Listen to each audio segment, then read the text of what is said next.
Louis Farrakhan, Alex Jones, Milo Yiannopoulos banned from Facebook. The bans are a sign that the social network is more aggressively enforcing its hate speech policies under pressure from civil rights groups. Correction: Louis Farrakhan is an extremist leader who has espoused anti-Semitic views. An earlier version of this story and headline incorrectly included him in a list of far-right leaders.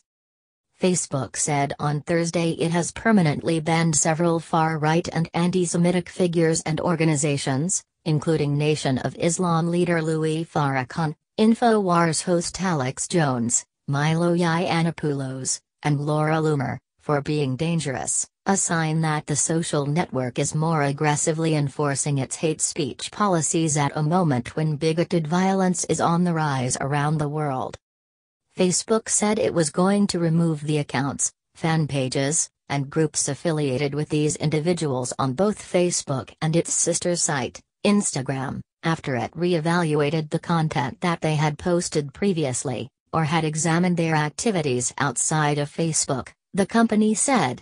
The removal also pertains to at least one of the organizations run by these people, Jones InfoWars. We've always banned individuals or organizations that promote or engage in violence and hate, regardless of ideology. The process for evaluating potential violators is extensive, and it is what led us to our decision to remove these accounts today, Facebook said in a statement. The social network, which for years has resisted taking a more aggressive stance on extremism, is under massive pressure globally to curtail the ways in which its platform is used by hateful groups and individuals, most recently after massacres in Sri Lanka and New Zealand where the perpetrators used social media to spread their hateful messages. The timing is never an accident, said Angelo Carusoni, president of Media Matters, a liberal organization that has long advocated for more enforcement against white supremacy and is one of the groups Facebook briefed on the decision. The reality is, people are getting killed. There are mass shootings and mass murders that are clearly being connected to ideas like white genocide, which are fueling radicalization. The conditions have changed.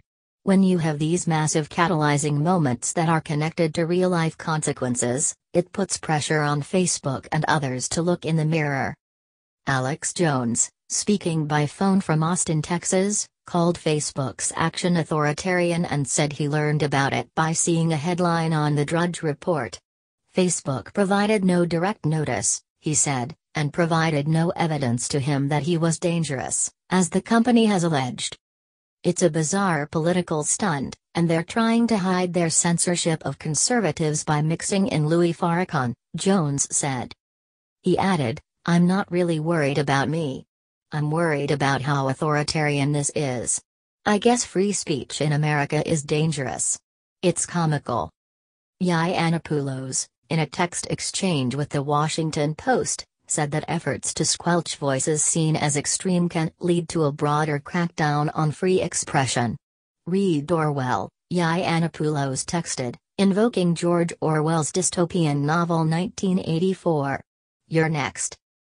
Facebook is also banning Paul Nehlen, who described himself as a pro-white Christian candidate when he ran for Congress and was also kicked off the website Breitbart news site last year for ties to neo-Nazis and racist comments about Meghan Markle, and Paul Joseph Watson, a far-right YouTube personality and an editor of InfoWars, according to the InfoWars site.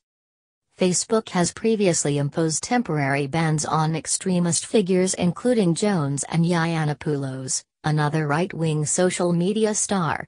Twitter acted more quickly in permanently suspending Jones, Loomer, and Nehlen. YouTube also has a ban of Jones and his InfoWars channels in effect. YouTube and Twitter did not respond to requests for comment.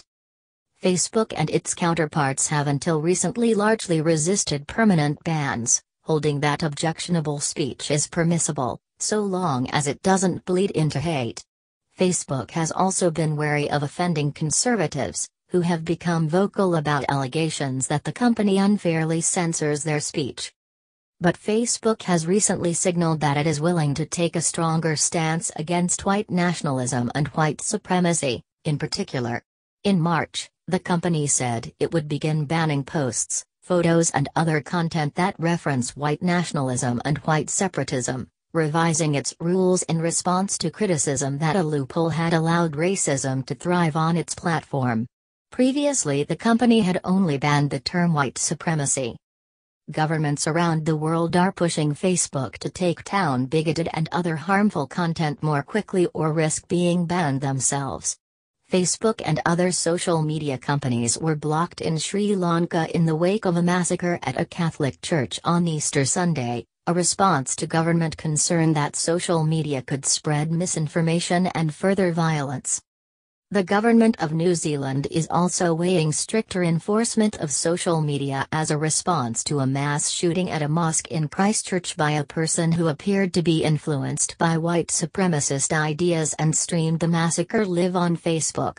Meanwhile, Australia and the United Kingdom are considering steep penalties for social media companies that do not quickly remove and reduce the distribution of harmful material, including violent content that can spread bigoted messages. The company is also in the crosshairs of regulators over civil rights issues. Facebook has submitted to a civil rights audit over the last year and recently announced sweeping changes to its targeted advertising system after being sued by the U.S. Department of Housing and Urban Development, which argued that its software enabled discrimination. The other people who were banned did not respond to requests for comment. Facebook said it began to re-examine the extremist figures last year, and some of the activities and posts the company said it had re-evaluated took place within the past 1 or 2 years. Facebook said it took the individual's actions outside Facebook into account when making the decision to ban them.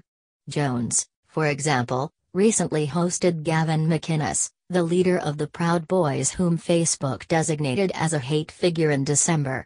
Yiannopoulos publicly praised McInnes this year, and Loomer appeared with him at a rally.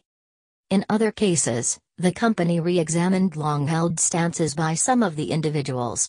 Farrakhan, Facebook said, referred to Jews as termites earlier this year, and called the religion dirty and its followers liars, cheaters, and thieves. He has long held anti-Semitic views and has referred to Jews by negative terms for years, according to the Southern Poverty Law Center. Jonathan Greenblatt, chief executive of the Anti-Defamation League, said Farrakhan has been a leading voice in spreading anti-Semitic ideas for more than 30 years and also has railed against white people and members of the LGBTQ community.